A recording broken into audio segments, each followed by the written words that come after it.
Hello and welcome to On Second Thought, a bonus series from And the Runner-Up Is.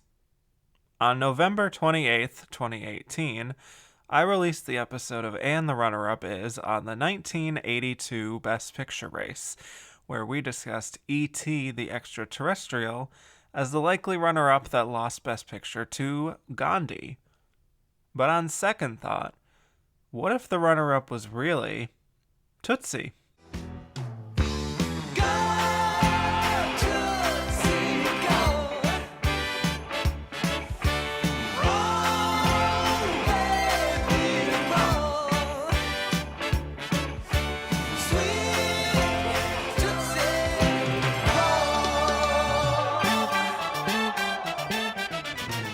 Hello and welcome back to On Second Thought, a bonus series from And the Runner-Up Is, where we discuss another film that was nominated for Best Picture that could have conceivably been the runner-up, but that I did not cover on the main show. I'm your host, Kevin Jacobson, and we're talking Tootsie today from 1982, and pondering whether it could have been the runner-up to Gandhi instead of E.T. the Extraterrestrial, which these are all three very, very different movies.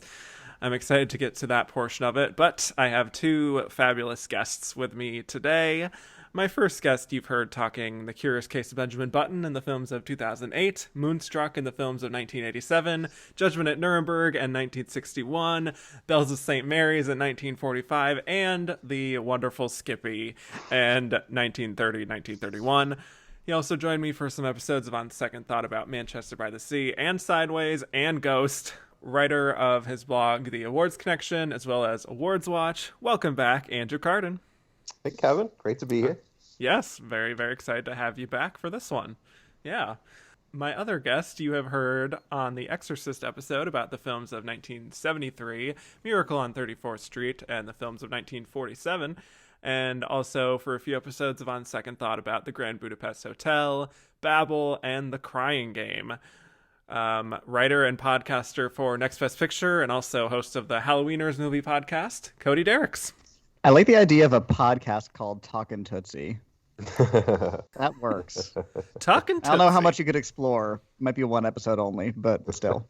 True. We could be like that, those people who do like 1 minute of a movie per episode. One Tootsie minute. Yes. Well, let's just jump right in here. Tootsie is a real one of those kind of cultural moments of 1982, and it was a big box office hit, and I'm excited to jump into whether it still holds up, you know, from various angles, and I'm excited to jump right in. So, as a summary, Tootsie is a romantic comedy drama about a New York actor named Michael who is struggling to find work and finds out about a soap opera that's holding auditions for a female role. So Michael decides to dress up as a woman, presenting as Dorothy Michaels, and ends up getting the part, and his performance and the character become a big hit with the audience. And on the set, Michael also falls in love with his co-star Julie, but doesn't really reveal his true self, and she only sees Michael as Dorothy. And meanwhile, we have Michael's friend Sandy, who is a fellow actor who hopes to be with him, but he keeps standing her up in favor of Julie. So lots of twists and turns there. The film was directed by Sydney Pollack and written by Larry Gelbart and Murray Schiskel, with uncredited work, I might add, by Barry Levinson and Elaine May. And it stars Dustin Hoffman as Michael, Jessica Lange as Julie, Terry Garr as Sandy, Dabney Coleman, Charles Durning, Sydney Pollack himself, George Gaines, Gina Davis, and Bill Murray. Really stacked cast. And Tootsie made $177 million in the U.S. It was the second highest grossing movie in 1982, coincidentally behind E.T.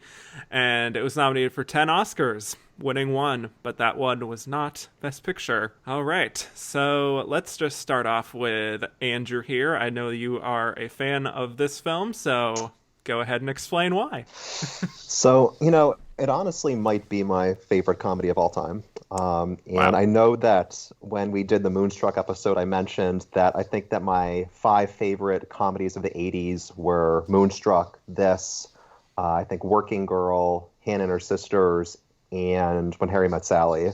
And of those five, this is my favorite of those. And when I try to, think back in other decades, I struggle to really think of another film that I love as much as this one.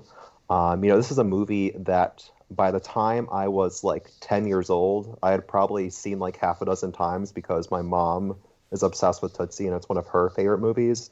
We would always go to the public library and I would constantly rent this and Ghostbusters, which are both oddly Columbia Pictures movies starring Bill Murray. So I would always get these two comedies, and I love them, and I still love Tootsie. I adore it, much more so than Ghostbusters. And I think that it's a production where everybody is just firing on all cylinders, both in front of and behind the camera. I think that Sydney Pollack does a fabulous job just orchestrating everything. It's a beautifully directed film, and he's hilarious in front of the camera, too. I think that the screenplay, which, as you mentioned, was written by, several people, including some who didn't receive credit, namely Elaine May, is just one of the all-time greats. I think it's a perfectly structured screenplay. And I think the cast is, again, just one of the all-time great ensembles, from Dustin Hoffman, for my money, his finest hour. And then he's supported by the likes of, Terry Garr, Dabney Coleman, Charles Durning, George Gaines. I mean, this is just one hell of a cast that I suspect would have been a shoo-in for SAG Ensemble back in the day.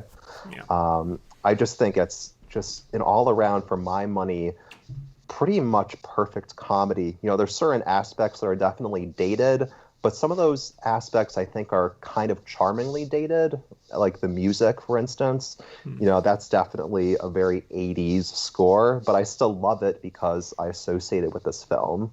And, I could go on and on and on about Tootsie and how much I love it, but I guess I'll just leave it there for now and just say that I adore Tootsie. Very high praise, Cody. He said with dread. I do think it's interesting, Andrew, that of all the things you just listed, the one thing you didn't mention was the only Oscar this movie won, which was Jessica Lange's performance. Yes. Perhaps intentional. Obviously, yeah, we'll go into that. I'm probably the least up on Tootsie of the three of us. I still enjoy it. I didn't grow up with it or anything, so it's kind of just living as a thing I watched as an adult for me. I do think some of the moments where it tries to do commentary are a little bit like creaky. I can see what they're going for, and it's like kind of noble. And for the time period, I'm sure it was pretty. I don't want to say ahead of its time, but it was something that wasn't really being done in mainstream film. But as a comedy, I think this is pretty close to flawless. I mean, I don't laugh a lot. My boyfriend likes to say I hate comedy, which isn't true per se, but it's, I'm particular. But I was laughing out loud fairly frequently through this movie. I think it's interesting that this, knowing the Academy's not distaste for, but aversion to comedy. It's a little amazing the way this barnstormed the Oscars that year. Not just getting the nominations you might think, like the performances in the screenplay, but even things like cinematography and best sound, which I don't really particularly understand that, but that's okay. I love it. Of the nominated performances, I really do think Terry Garr is an absolute sensation here. I would be really hard pressed if I were a voter that year to pick between Leslie Ann Warren and Victor Victoria and Terry Garr in this. I think they're both doing pretty spectacular comedic classic supporting turns, and I still don't know who I'd pick between those two, but in this movie I think Terry Garr is just an absolute standout. Like I said, it's a little interesting that this is Jessica Lange's first Oscar, and if Blue Sky had stayed on the shelf forever, it may have been her only Oscar for now, but she's, good in it. It's just, I don't think an Oscar-winning performance. I mean, there's obvious reasons why she won this year, double nominee and all. But It's just a little funny that it's like one Oscar win for Tootsie, Jessica Lange, in that, muted supporting role. But overall, yeah, I enjoy this much more as a comedy than any other thing it's trying to go for. That makes sense. And I've seen Tootsie a few times now. I also didn't really grow up with it as much as just saw it when I was like an older teen, I suppose, and just knew it from that. And I think with any film from a few decades ago that's making a kind of social commentary, I always naturally wonder how it will hold up, especially one that has a lot of comedy in it and it's from the 80s, and it's this time where a lot of comedies were kind of gross and sexist, and how much does that factor in here? I think what this does is it is slightly, not to use a kind of a loaded word for certain genres, but it's sort of like elevated in a way, beyond the kind of gross out humor that we saw a lot in the 80s, which is partly why I think the Academy responded to it. It's about actors.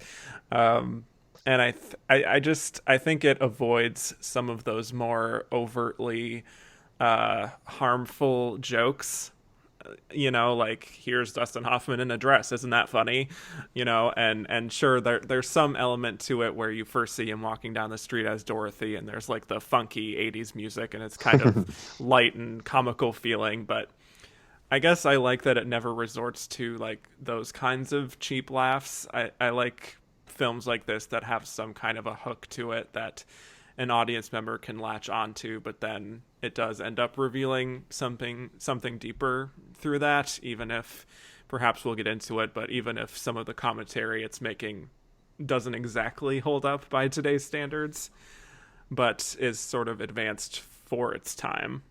Well, that's the thing. It's like, it's, I mean, maybe I'm speaking out of turn and we are three men talking about this, but there's not really, to my mind, any glaring moments of like offensiveness. I just think it is a little clunky when it tries to do like, isn't it interesting how women have to do this and that and men don't even realize? I think it's a little bit almost naive, but again, there's much more troubling comedies, especially in the 80s. Like, oh my God. So oh yeah. Well, I think it's absolutely essential that Elaine May really had a role with the screenplay because, if I'm not mistaken, she pretty much created the role of Sandy, Terry Garr's role, which, for my money, is pretty much like the best role in the entire film. And, I think without Elaine May's presence, you'd have three male, at least three. There may have been other hands that, touched the screenplay around that time. But if this were just, an all-male screenwriting team, I think it would have been, probably a far more troubling screenplay. I think that Elaine had an absolutely, critical influence on this script. And I think she, worked her magic, and I wish that, she got credit for it. And I think if her hand isn't there, this maybe doesn't become the sensation, both box office and awards-wise, that it did. I mean, that's, speaking for something that doesn't exist, but I just think it, like you said, Kevin, I think her noticeable hand, especially Terry Garr's character, really does elevate it. Yeah, didn't she also kind of add the Bill Murray aspect too? Yeah, she created the Jeff Slater character, if I'm not mistaken. Yeah. It really feels to me, and I could be totally wrong, that, Julie is probably a character, Jessica Lange's character, that the men, Larry Gelbart and Marie, forget what his last name is, she feels like a character that, she's just like this like dream polished character, just like the ideal woman, flawless. And I feel like she's more of a creation by the male screenwriters, whereas Sandy, just much more, she just has a lot more going on there. She has a personality. Elaine, yeah. I think that, that's really, Elaine May's contribution. And perhaps she, put some polish onto the Julie character as well, because, Julie has some great lines as well. But, I think Sandy feels much more an Elaine May creation than Julie does. Yeah, absolutely. I think, speaking to just the brilliance of just the screenplay itself, even beyond the social commentary, I think it telegraphs very well the arc of things just from the first act. Like, the opening scene is just showing Michael and his desperation, and like literally saying like, I can be a different person if you want me to. Like, that's how desperate he is to win these parts. Just like, becoming like a totally different person. And I like that we see that he is pretty decent as an actor, but still he's not getting any work. And we see that it's also because his reputation is kind of murky in the scene. And so I think all of that definitely shows why he would want to create a new persona and sort of start over fresh, because I don't think we really get like an explicit scene of him being like, okay, this is what I need to do. I need to dress as this Dorothy woman. Like, it just sort of happens and we understand why. So I had a like false memory from the when I watched this for the first time like 15 years ago of an almost Mrs. Doubtfire moment where he's transforming, but it really is just a hard cut to him walking down the street, which is kind of insane as a like director choice to just go with it. But I think choices like that kind of lend it this air of not absurdity, but it does feel a little screwball-y. You know, there's elements of it, particularly the scene later where Sandy's coming over and Bill Murray and Dustin Hoffman are rushing around trying to change things. That feels like something straight out of like Marx Brothers. Yeah. Yeah, I was just going to say, touching upon Michael again at the beginning, and, I think that he and Sandy have about as much luck, in terms of getting roles. But what's different about the two of them is that each time Michael loses a role, it just makes him more emboldened and angrier and more desperate to get a role. Whereas Sandy, on the other hand, each time she's losing a role, is just kind of becoming more and more alienated from the entire industry. So I think that dynamic is, really interesting. And I mean, I'm sure we'll touch upon, Sandy and Terry Garr more as, we go along. But one thing I wish the film had, I feel like much like Michael, and perhaps this was intentional, I think much like Michael forgets about Sandy over time, the film kind of forgets about Terry Garr and Sandy over time. Yep. And the back half of this movie, she's barely a presence at all until she finally comes back with the big scene at Michael's place. So yeah, I do wish there were a little bit more Sandy, even though I do think it's pretty much a perfect movie. Yeah. In a way, it is sort of just like reflecting how Michael is feeling, essentially, that he is getting to a point of ignoring her, that the movie ends up doing it too, unfortunately. Yeah. But I do like even we can, again, we keep kind of like foretelling the social commentary as far as like sexism in the industry and the differences and double standards between men and women. But one thing I do think is well captured in the film as far as commentary is just its sort of satire on the industry itself and just how brutal of a business it can be and how many brilliant actors are out there, but they just get unlucky. It is very clearly told from a point of view of people who have been in the industry and have seen their ups and downs.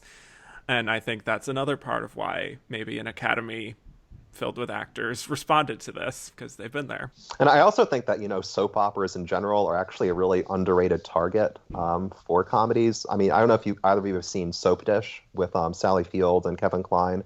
That movie is a hilarious satire of soap operas. And actually, oddly enough, there was another movie that came out this year in 1982 called Young Doctors in Love, which was a Gary Marshall satire on soap operas.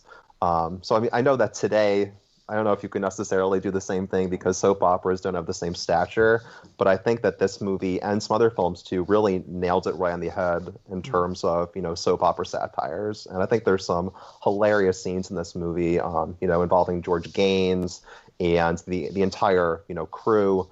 I think it's fabulous. And I agree that I think that members of the Academy really identified with the folks in this film, both the actors and the crew members too. Right. Yeah, I think the setting it in a soap opera is smart because it kind of gives it a scrappy quality. It would have been one thing if they had him in a elevated primetime sitcom or something, but having it be, this sort of disrespected genre of television show that, people are maybe not watching as closely, I think lends it a bit of credibility in terms of the absurdity that they're going for. I do think there's some moments where the improvisations that he goes for stretch the believability as much as they're trying to be believable of the movie, but I can't deny that it's funny. So there you go. Yeah, it works. And I think, again, like the first act and us seeing that he's a bit temperamental and kind of difficult to work with a little bit also just foretells how he will ultimately behave as Dorothy on the set, where it's like she's standing up for herself which in this case is a good thing, but it makes sense for the character that it's like this is still the same person, even though he's in a disguise. And I also think he gets so wrapped up in the performance of being Dorothy that he does just lose himself, and him really bonding with Julie just ends up going too far where, you know, he's not telling her the truth. And a part of me wonders like what direction this could have gone in if he did reveal the truth to her, or even to Sandy at a certain point, how that changes the course of either of those relationships. Well, I think that it's perfect the way it's been structured because, you know, the way this film finishes with the big scene where they have to tape it live is just such a perfect, just because so many people are in the dark, you know, at that point. Yeah. Charles Durning is still in the dark, Terry Garr, you know, only really, you know, Bill Murray knows what's going on. And his reaction, of course, is the most priceless of all. But I think that, you know, I think it's really smart that they kept everybody in the dark because I think everybody's response, including Jessica Lange's and George Gaines, is just pitch perfect. And the way Terry Garr screams is fantastic, watching by herself at home. And Charles Durning just like drops his toast and Yeah. It really is a phenomenal cast. I do think that this is one of Dustin Hoffman's best performances where, again, I think another actor might really lean into kind of hamming it up when they're playing Dorothy or being just very obvious and winky to the audience. But I do think he fully commits himself here and also gives the character of Dorothy the respect that she deserves. And I know that just looking at what he's said behind the scenes about playing this character, it's a little bit suspect to me, just the nature of what he said about like how this has suddenly made him respect women, essentially. It just made me kind of raise an eyebrow about exactly, like, I don't know. It just reminds me of these men who just have to be reminded that they have daughters and women to actually, or wives to respect women. That was just kind of odd to me. But I mean, Cody, I don't know if you've mentioned anything about Dustin Hoffman, but what do you think of what he gives to this? I do think the creation of Dorothy as a character is very unique, and it's kind of amazing how much the illusion is sold. You know, I watched a good amount of Drag Race, so I've seen a good amount of drag queens in my life, and this is not that. This is a pretty fully realized creation. I do think the switch, especially when he's the switch between the two personas, is pretty well defined. I like that Dorothy doesn't sound anything like Michael. I do think also when he's in character as Dorothy and drops into the Michael voice, that's kind of always funny. And it's done a few times in the movie, and every time it's like, whoa. It's just again, it's that screwball energy that I think the movie really is finely tuned into. Right, like when he's hailing the taxi. Yeah, and just not getting attention. Yeah, it is interesting what you said about Dustin Hoffman's comments off screen, because that kind of is the exact same journey that the character of Michael goes through. You know, he seems a little bit unaware, like you said, that sexism is as pervasive until it's happening to him. Mm-hmm. And, you know, if that's what it takes to get it across, then, like, fine, sure. Thank you for listening to this preview of On Second Thought, a bonus series from And the Runner-Up Is. If you liked what you heard and want to hear more, please go to patreon.com/andtherunnerup.is and become a patron. Only $3 a month will get you access to bonus episodes, a Slack channel, and early access to regular episodes. Thank you so much for your consideration.